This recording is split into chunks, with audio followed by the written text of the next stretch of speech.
বন্ধুরা, এসে গেছি ইতিহাস বিদ্যার্থী টিউটোরিয়াল চ্যানেলে। আজ আমি ব্রিটিশ কোম্পানির আমলে রায়তওয়ারি বন্দোবস্ত সম্পর্কে আলোচনা করব। তাহলে আলোচনাটা শুরু করি। ইংরেজ আমলে সরকারের সঙ্গে রায়ত বা কৃষকের সরাসরি রাজস্ব প্রদানের ব্যবস্থাকে রায়তওয়ারি বন্দোবস্ত বলা হয়। এই রায়তওয়ারি বন্দোবস্ত সাধারণত 1820 খ্রিস্টাব্দে মাদ্রাজ ও বোম্বাই প্রেসিডেন্সিতে এই ব্যবস্থা চালু ছিল। এই রায়তওয়ারি বন্দোবস্তের প্রবর্তন করেছিলেন গভর্নর থমাস মনরো। তিনি ছিলেন মাদ্রাজের গভর্নর। রায়তওয়ারি বন্দোবস্ত মাদ্রাজ প্রেসিডেন্সিতে প্রবর্তিত হয়েছিল কোনো জমিদার বা মধ্যস্বত্বভোগীর পরিবর্তে সরকার কর্তৃক রায়ত বা কৃষকের সঙ্গে সরাসরি রাজস্ব বন্দোবস্তকে কেন্দ্র করে।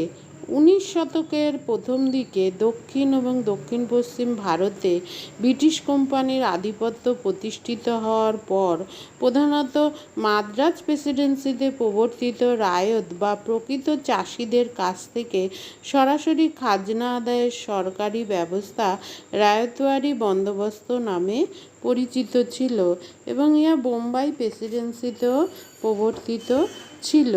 এই রায়তওয়ারি বন্দোবস্তের বৈশিষ্ট্যগুলো কী ছিল? 1. এই ব্যবস্থায় রায়ত বা কৃষকের সঙ্গে সরকারের সরাসরি রাজস্ব প্রদানের ব্যবস্থা ছিল। 2. এই ব্যবস্থায় রায়ত জমির মালিক হতেন না, তিনি নির্দিষ্ট খাজনা দেওয়ার বিনিময়ে জমি ভোগ করার অধিকার পেতেন। 3. এই ব্যবস্থায় রাজস্বের হার নির্ধারিত হতো উৎপন্ন ফসলের অংশ হিসাবে, আবার কোথাও 45%, কোথাও 55% খাজনা নেওয়া হতো। 4. এই ব্যবস্থায় ইচ্ছে মতো যখন তখন রাজস্ব বৃদ্ধি করা হতো না। 20 থেকে 30 বছর অন্তর রাজস্বের হার বৃদ্ধি করা হতো। এই রায়তওয়ারি বন্দোবস্তের ফলাফল ছিল, এর সুফল এবং কুফল উভয়ই ছিল। সেগুলো কি? 1. রায়তওয়ারি ব্যবস্থায় সরকার নিজেই ছিল জমিদার। এই ব্যবস্থায় সরকারি কর্মচারীরা কৃষকদের কাছ থেকে খাজনা আদায় করত। এর ফলে রায়ত ও সরকারের মধ্যে প্রত্যক্ষ সম্পর্ক প্রতিষ্ঠিত হয়। 2. রায়তওয়ারি বন্দোবস্তের ফলে কৃষকরা জমির স্বত্ব লাভ করে এবং নির্দিষ্ট রাজস্বের বিনিময়ে প্রত্যেক কৃষকের সঙ্গে সাধারণত 30 বছরের মেয়াদে জমির বন্দোবস্ত করা হয়। 3. এই বন্দোবস্তে সাধারণ জমিদারদের তুলনায় সরকারি জমিদারিতে খাজনার পরিমাণ বেশি ধার্য করা হয়, যা অনেক সময় কৃষকদের সাধ্যের অতীত ছিল।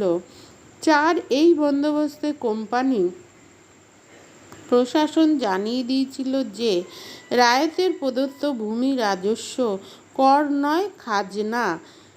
5. রায়তওয়ারি বন্দোবস্তের ফলে স্থানীয় জমিদারের বদলে ঔপনিবেশিক রাষ্ট্রের অধীনে কৃষক সমাজ চলে যায়। 6. নিয়মিত খাজনা প্রদান করলে জমি থেকে রায়তকে উচ্ছেদ করা হতো না। 7. এই ব্যবস্থায় কৃষক ছিল কোম্পানির ভাড়াটে চাষি মাত্র, জমির মালিকানা তারা পেত না।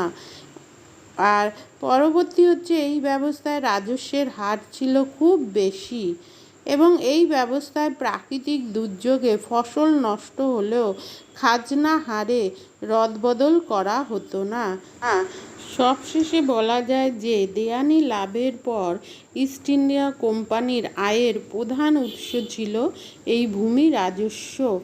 সুতরাং কোম্পানির গভর্নর জেনারেলগণ সর্বোচ্চ হারে ভূমি রাজস্ব আদায়ে সচেষ্ট হয়েছিলেন।